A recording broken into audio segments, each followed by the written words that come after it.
నా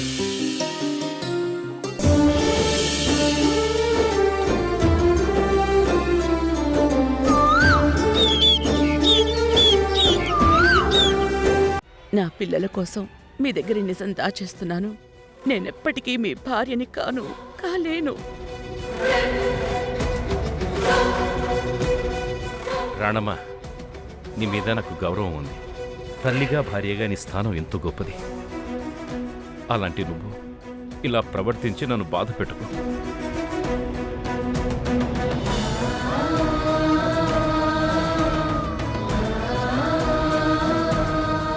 బాధ పెట్టను. ఇంకెప్పుడు మిమ్మల్ని బాధ పెట్టను. తొందరలోనే మీకన్నీ గుర్తుకొచ్చి మామూలు మనిషి అవుతారు. సరేనా? అమ్మయ్యా, నువ్వు చెప్పావు కదా, నాకిక తొందరగానే గతం గుర్తుకొచ్చేస్తుందిలే. అవును, రేపు కార్తీకం చేసుకోబోయే కళ్యాణ్ వస్తున్నాడు కదా? వస్తున్నాడండి. సరే.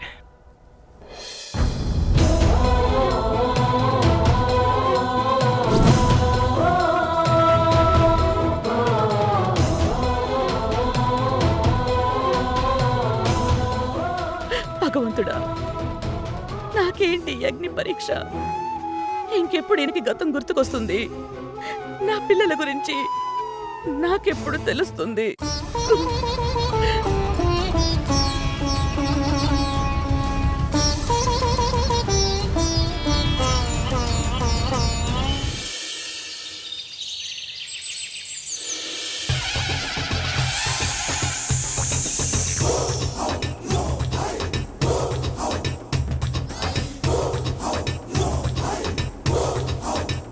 జయహో అష్టనాగాయ నమః.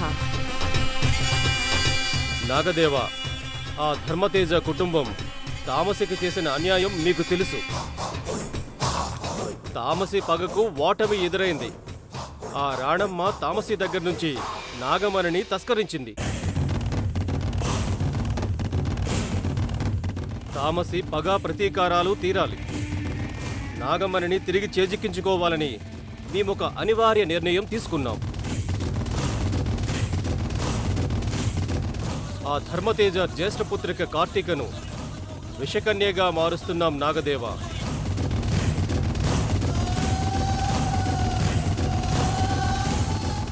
అందులో భాగంగా ఆమె ధరించే ఈ గాజును తీసుకొచ్చి నాగపూజలో పెట్టాం.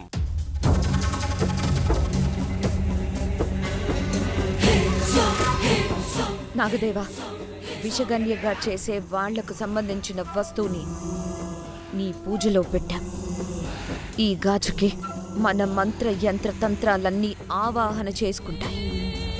గాజులో నిక్షిప్తమైన మన యంత్రసిద్ధితో కార్తీకను వశం చేసుకోవడం సులభమవుతుంది. మానవ భాషలో చెప్పాలంటే ఈ గాజు ఇండికేషన్ డివైస్గా పనిచేస్తుంది నాగదేవ. మా విషకన్య ఆశయాన్ని ఆశీర్వదించి ఈ గాజుకి మంత్రసిద్ధిని ప్రసాదించు నాగదేవ.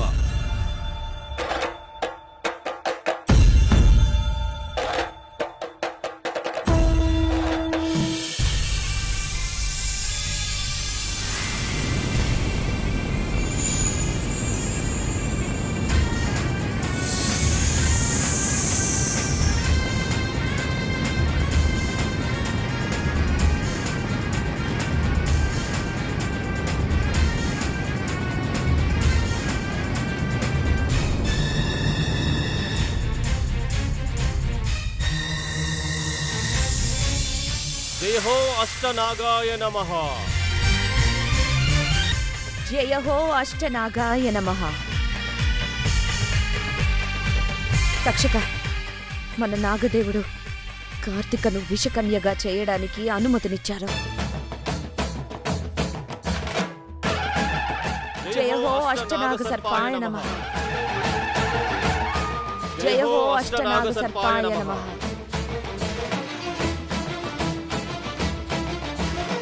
తామసే, ఈ మంత్రసిద్ధి గాజు ఎప్పుడూ కార్తీక ధరించి ఉండాలి. అప్పుడే మన విషకన్య ప్రయోగం సఫలమవుతుంది. అలాగే తక్షక, ఈ గాజు కార్తీక చేతికి కంకణంలాగా ఉండిపోయేలాగా నేను చూసుకుంటాను. ఈ విషకన్య ప్రయోగం ఫలించి మానవులకు గుణపాఠం నేర్పిస్తాను తక్షక.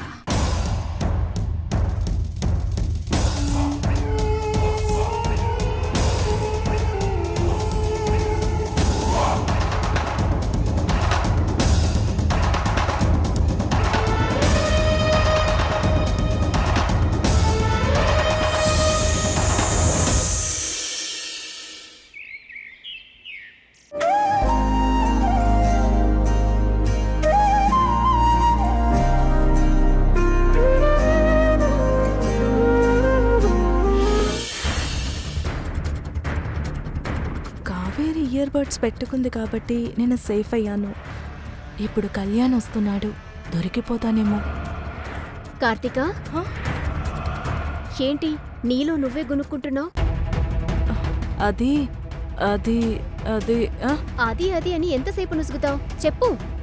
అబ్బా, నా ఫ్రెండ్ ఏదో తప్పు చేసింది, దాని గురించి ఆలోచిస్తున్నానులే. అది సరే, కళ్యాణ్ వచ్చాడా? కళ్యాణ్ సంగతి పక్కన పెట్టు. నీతో ఒక ముఖ్యమైన విషయం చెప్పాలి. ఏంటది? కళ్యాణ్తో పెళ్లి నాకిష్టం లేదని చెప్పేస్తున్నాను కార్తిక.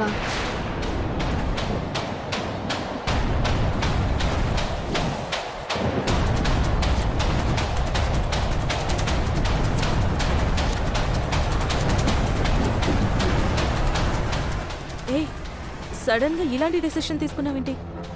కళ్యాణ్ గురించి ఆ రోజు నువ్వు చెప్పింది నిజమని నమ్ముతున్నాను కార్తీక. అందుకే ఈ డెసిషన్ తీసుకున్నాను.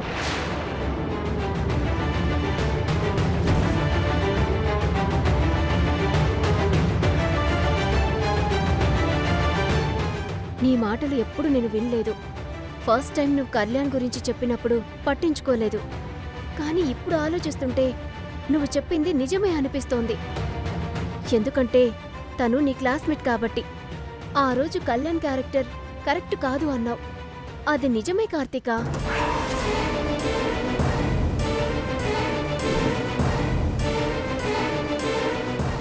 నిజానికి కళ్యాణ్ మోసగాడని నా దగ్గర ప్రూఫ్స్ ఏమీ లేవు. అలాగే ఫేస్ టు ఫేస్ ఎప్పుడూ ఎదురుపడలేదు. ఓన్లీ నీ మాట మీద నమ్మకంతో ఈ పెళ్లి వద్దని అమ్మానాన్నలకి చెప్పేస్తాను.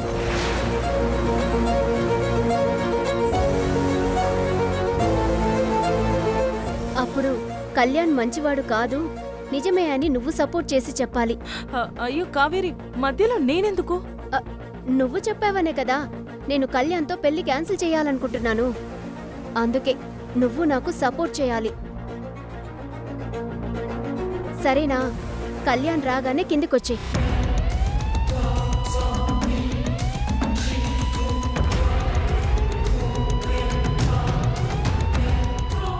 అయ్యో, కళ్యాణ్ది బ్యాడ్ క్యారెక్టర్ అని ఇద్దరిని విడగొడదామనుకున్నాను.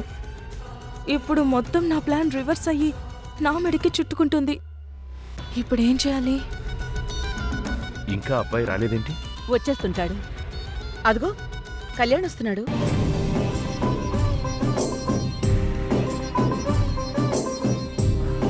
నమస్తే మేడం. నమస్తే. నమస్తే అంకుల్. నమస్తే. God bless you. కూర్చో బాబు. మీరు కూర్చోండి.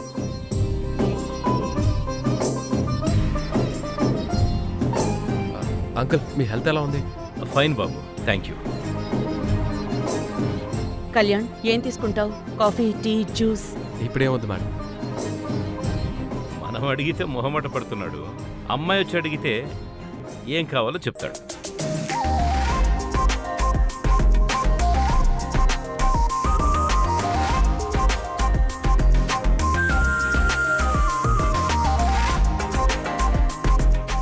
అదిగో అమ్మాయి వచ్చేసింది.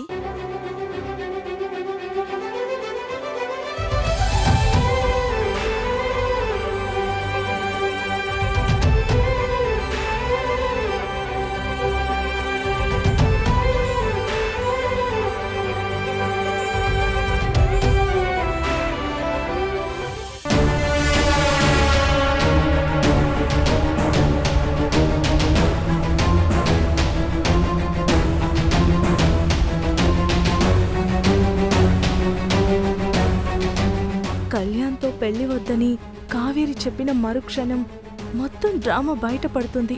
ఆ టెన్షన్తో కాళ్ళు చేతులు వణుకుతున్నాయి. ఇప్పుడెలా?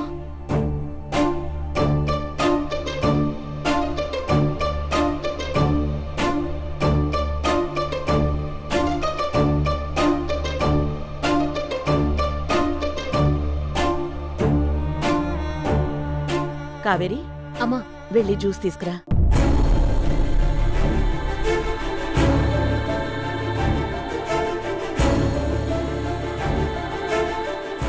పంకజం ఈరోజు లీవ్. బావగారికి నువ్వే జ్యూస్ తీసుకురా కావేరి.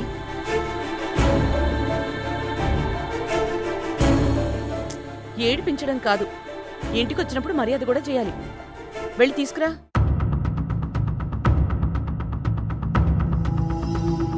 కావేరి ఇంత టెన్షన్ పడుతుందేంటి? కొంపదీసి మ్యాటర్ ఓపెన్ చేస్తుందా ఏంటి? మీరు జ్యూస్ ఒక్కటే తాగుతారా? దానితో పాటు కాఫీ టీ కూడా మిక్స్ చేసుకొని తాగుతారా?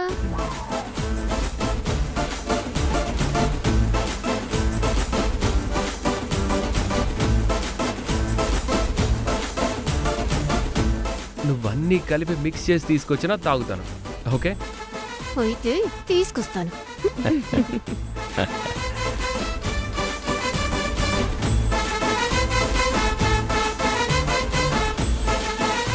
అమ్మయ్యా, ప్రస్తుతానికి బ్రతికిపోయాను. కావేరి అసలు విషయం ఇంకా ఓపెన్ చేయలేదు. కళ్యాణ్, మా అమ్మాయి నువ్వు మేడ్ ఫర్ ఈచ్ అదర్.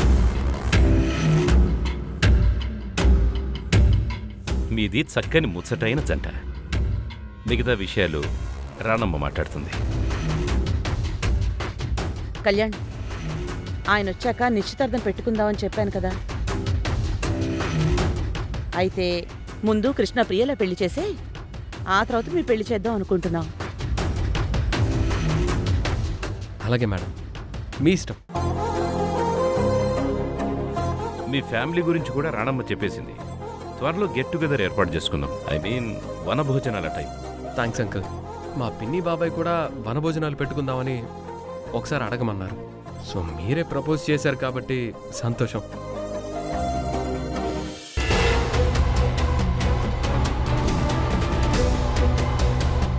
నీ మొహం చూపించుకు అంటావా? ఇంత ఇన్సల్ట్ చేసిన నువ్వు నాకొద్దు. ఈ జ్యూస్ నీ మొహం మీద కొట్టి ఐ హేట్ యు అని చెప్పి ఇప్పుడే పెళ్లి క్యాన్సిల్ చేయమని చెప్తాను. కార్తీక, నువ్వు చెప్పేదేమైనా ఉందా? లేదమ్మా, మీరు చెప్పిందే ఫైనల్. నేను చెప్పేదేం లేదు.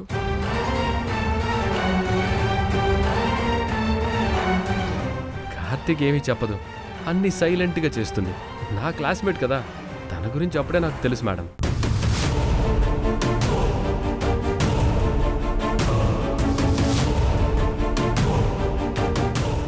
ఏదైనా మా అమ్మాయిని ప్రేమించి ఒప్పించావంటే నువ్వు చాలా గొప్పోడివే. ఎందుకంటే మా మొండి ఘటం అంత ఈజీగా ప్రేమలో పడదు, ఇంకొకరిని పడనివ్వదు.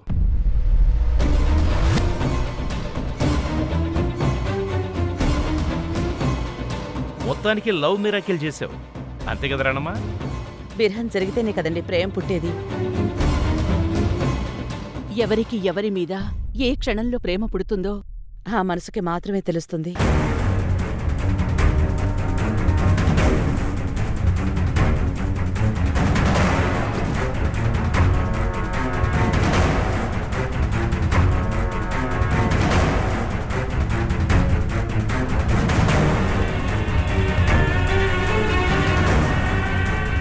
కావేరి, ఏంటలా నిలబడ్డావు?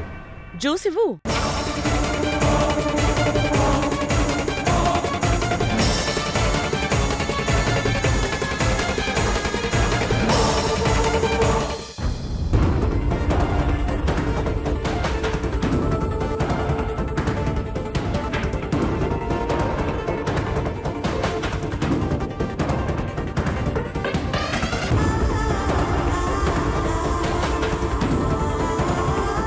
ఈ జ్యూస్ నీ మొహం మీద కొట్టి పెళ్లి ఇష్టం లేదని చెప్దామనుకున్నాను, కానీ మనసు ఎందుకో ఇష్టపడడం లేదు. అందుకే నువ్వు బ్రతికిపోయావు. లేదంటే మా అమ్మ నాన్న ముందు రచ్చ రచ్చ చేసేదాన్ని. ఏదో మనసులో తిట్టుకుంటున్నావు అని అర్థమవుతుందిలే.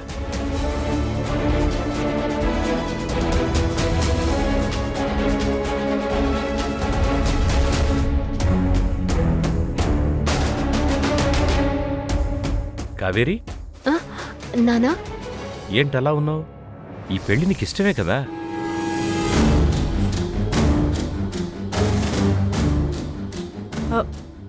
ఈ పెళ్లి ఇష్టమేనని నాతో చాలాసార్లు చెప్పింది డాడీ. ఈ పెళ్లి మా ఇద్దరికీ ఇష్టమే, మీరేం డౌట్ పడకండి.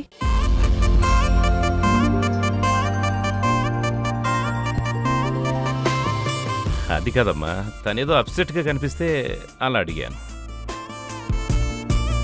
నా సిస్టర్కు ఎలాంటి కోపాలు తాపాలు డౌట్స్ అయిష్టాలు ఉన్నా నేను తనతో మాట్లాడతాను. అది నాకు వదిలేసేయండి.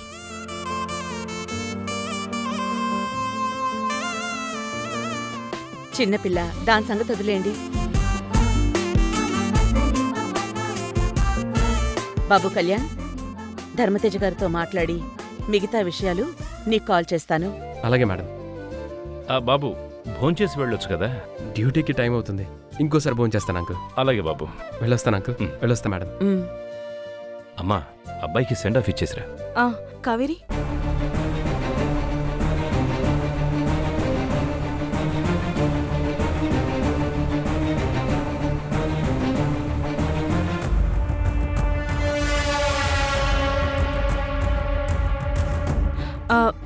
సరే, మీరిద్దరూ మాట్లాడుతూ ఉండండి, నేను ఫోన్ మాట్లాడేసి వస్తాను. ఓకే. ఎందుకు అలా ఉన్నావు? వచ్చి మాట్లాడాను కదా. థ్యాంక్స్ చెప్పాలా? నువ్వు థ్యాంక్స్ చెప్తావని నేను ఎక్స్పెక్ట్ చేయను. థ్యాంక్స్. హ? షాక్ అవ్వకు. ఈ థ్యాంక్స్ నువ్వు నా దగ్గర థ్యాంక్స్ ఎక్స్పెక్ట్ చెయ్యనందుకు. నీతో మాట్లాడడం కూడా వేస్ట్. నాది సేమ్ ఫీలింగ్. నిన్ను చూస్తుంటేనే నాకు ఇరిటేషన్ వస్తుంది. నాది కూడా సేమ్ ఫీలింగ్. చా,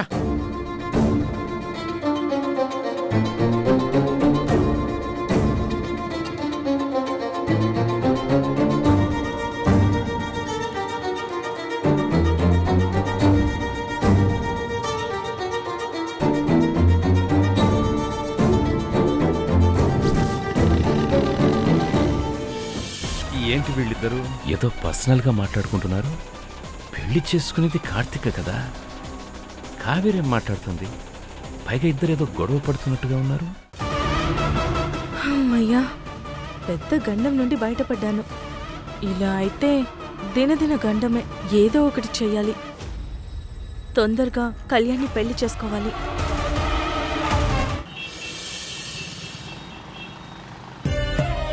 ఆ ఫోటోలో ఉన్న ముగ్గురు పిల్లలు నా పిల్లలేనండి. ధర్మతేజ గారి సూట్ కేసులో ఆ పిల్లల ఫోటో దొరికిందంటే ఖచ్చితంగా తప్పిపోయిన నా పిల్లలే అయి ఉంటారు. దానిలో ఎలాంటి సందేహం లేదు. కానీ ఆ నిజం చెప్పడానికి ధర్మతేజ గారికి గతం గుర్తులేదు.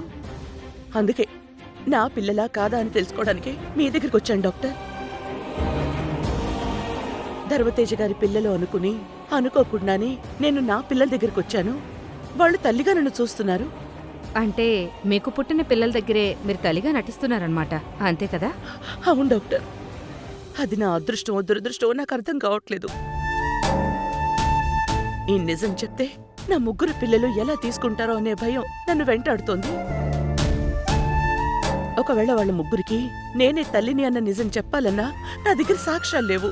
మీరంటే ఏంటో బాగా తెలిసిన వ్యక్తిగా, మీ శ్రేయోభిలాషిగా, ఒక డాక్టర్గా మీ తల్లి మనసును అర్థం చేసుకున్నాను. పిల్లల కోసం మీ తపన ఆరాటం నాకు బాగా అర్థమయ్యాయి. వాళ్ళు నా పిల్లలా కాదా అనేది నాకు తెలియాలి డాక్టర్. దానికొక్కటే మార్గం, డిఎన్ఏ టెస్ట్. అందుకే డాక్టర్, నాకు తెలిసిన డాక్టర్గా మీ దగ్గరికి వచ్చాను. ఆ ముగ్గురు పిల్లలు మీ కన్నబిడ్డలా కాదా అన్నది డిఎన్ఏ టెస్ట్ చేసి నేను ఫైండ్ అవుట్ చేస్తాను. కానీ డిఎన్ఏ టెస్ట్కి మీ పిల్లలకి తెలియకుండా వాళ్ళని తీసుకురావాలి. ముగ్గురి రక్తాన్ని సేకరించాలి. ఆ తర్వాత మీ రక్తాన్ని కూడా సేకరించాలి. డిఎన్ఏ టెస్ట్ చేశాక మీ రక్త నమూనా వాళ్ళ రక్త నమూనాతో మ్యాచ్ అయితే వాళ్ళు మీ పిల్లలా కాదా అన్న విషయం తెలిసిపోతుంది. కాబట్టి నేను చెప్పినట్టు చేయండి.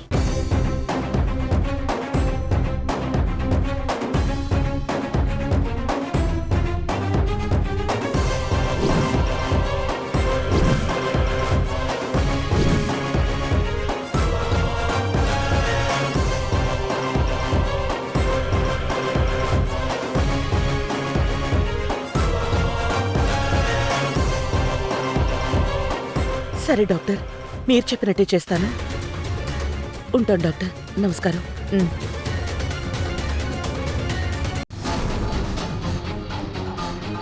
మన కాలకోట విషం కార్తీక శరీరంలోకి వెళ్ళిన క్షణమే మృత్యుకుహారంలోకి వెళ్తుందేమో.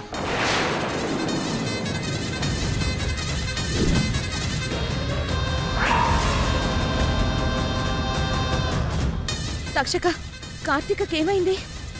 మన కాలకోట విషయం వికటించి గుండె ఆగిపోయిందేమోనని అనుమానంగా ఉంది తామసి.